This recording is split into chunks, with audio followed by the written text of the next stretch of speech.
माँ बाप की हत्या। जयपुर में सरकारी नौकरी और करोड़ों की संपत्ति पाने के लिए अपनी मां की हत्या की खौफनाक साजिश रची थी। जानिए कैसे उसने बनाया खूनी प्लान। जयपुर की एयरपोर्ट कॉलोनी में रहने वाली आयुषी शर्मा का नाम पूरे राजस्थान में कुख्यात हो गया। एक परिवार, 2 मकान, करोड़ों की जमीन और सरकारी नौकरी की उम्मीद में उसने अपने घर की 4 दीवारी के पीछे ऐसी साजिश रची जिसने मां बेटी के पाक रिश्ते को भी शर्मसार कर दिया। इल्जाम है कि 24 साल की बेटी ने अपनी ही मां को रास्ते से हटाने का खूनी प्लान बनाया, जिसकी वजह थी सरकारी नौकरी, संपत्ति और शानदार जिंदगी। पिता की मौत के बाद बदली कहानी। बाप को मारने के हाथ भी बताए जा रहे, उसकी जांच हो रही है। करीब 2.5 साल पहले कोर्ट में एलडीसी रहे विजय वशिष्ठ उर्फ विजय शर्मा ने एयरपोर्ट कॉलोनी में नया घर बनाया था। वह पत्नी नीरज शर्मा, बेटी आयुषी शर्मा और मानसिक रूप से कमजोर बेटे के साथ रहा करते थे। 1 साल पहले विजय शर्मा की मौत हो गई थी। परिवार पर दुखों का पहाड़ टूट पड़ा, लेकिन उसी के साथ अनुकंपा नियुक्ति का सवाल भी सामने आ गया। बेटी चाहती थी नौकरी। उस समय आयुषी ने 12वीं पास की थी।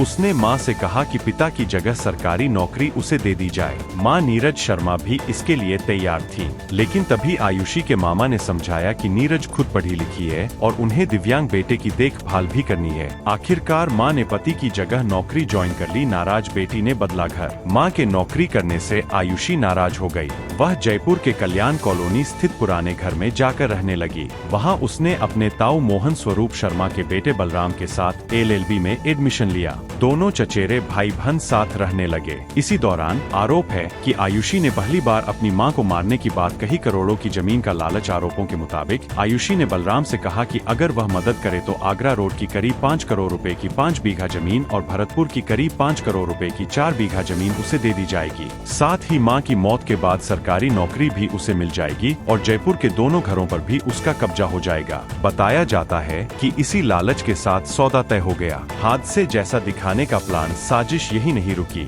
आरोप है कि आयुषी ने प्लान बनाया कि मां को गाड़ी से कुचलकर मार दिया जाए ताकि मामला हादसा लगे। यह बात ताऊ मोहन शर्मा तक भी जा पहुंची। इसके बाद भरतपुर के हेमंत शर्मा से संपर्क किया गया। पूरा प्लान बेहद सुनियोजित तरीके से तैयार किया गया था। थार से कुचलने की कोशिश करीब 1 महीने पहले। आरोप है कि हेमंत शर्मा ने थार गाड़ी से नीरज शर्मा को उनके घर के बाहर कुचलने की कोशिश की, लेकिन नीरज बाल बच गयी। उसी दिन उन्हें शक हो गया कि कोई उन्हें नुकसान पहुंचाना चाहता है। उन्होंने यह बात अपने भाई को बताई और घर से निकलना लगभग बंद कर दिया। टोना टोटके और सीसीटीवी की जंग। जब नीरज घर से बाहर निकलना बंद कर चुकी थी, तब उन्हें बाहर निकालने के लिए कथित तौर पर नए तरीके अपनाए गए। घर के बाहर नींबू मिर्च फेंके गए, लाल रंग डाला गया और डर का माहौल बनाया गया। लेकिन नीरज खतरे को समझ चुकी थी। उन्होंने पूरे घर में जाली लगवाई और बाहर 4 सीसीटीवी कैमरे भी लगवा दिए। यहीं से इस खौफनाक साजिश की परतें खुलनी शुरू हुई। पुलिस के अनुसार सरकारी नौकरी और प्रॉपर्टी हासिल करने की चाहत में बेटी ने अपनी ही मां की हत्या की साजिश रची थी।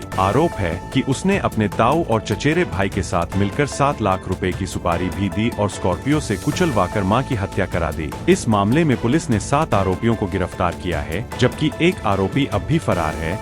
यह घटना 3 जुलाई की शाम करीब 4:45 पर जयपुर के प्रताप नगर थाना क्षेत्र में हुई थी, जहां 45 वर्षीय नीरज शर्मा कोर्ट में एलडीसी के पद पर कार्यरत थीं। पुलिस के अनुसार वह अपने बेटे को कोचिंग छोड़कर घर लौट रही थीं। इसी दौरान करीब 130 किलोमीटर प्रति घंटे की रफ्तार से आई एक स्कॉर्पियो ने उन्हें जोरदार टक्कर मार दी थी। टक्कर इतनी भीषण थी कि उनका शरीर करीब 100 फीट दूर जाकर गिरा और मौके पर ही उनकी मौत हो गई थी। इस वारदात के बाद स्कॉर्पियो चालक मौके से फरार हो गया। शुरुआत में मामला सड़क हादसा लग रहा था, लेकिन पुलिस ने आसपास लगे सीसीटीवी कैमरों की फुटेज खंगाली तो जांच की दिशा बदल गई। फुटेज में पुलिस को ऐसे संकेत मिले जिनसे यह स्पष्ट हुआ कि यह सामान्य दुर्घटना नहीं बल्कि सुनियोजित हत्या थी। इसके बाद पुलिस ने पूरे मामले की गहराई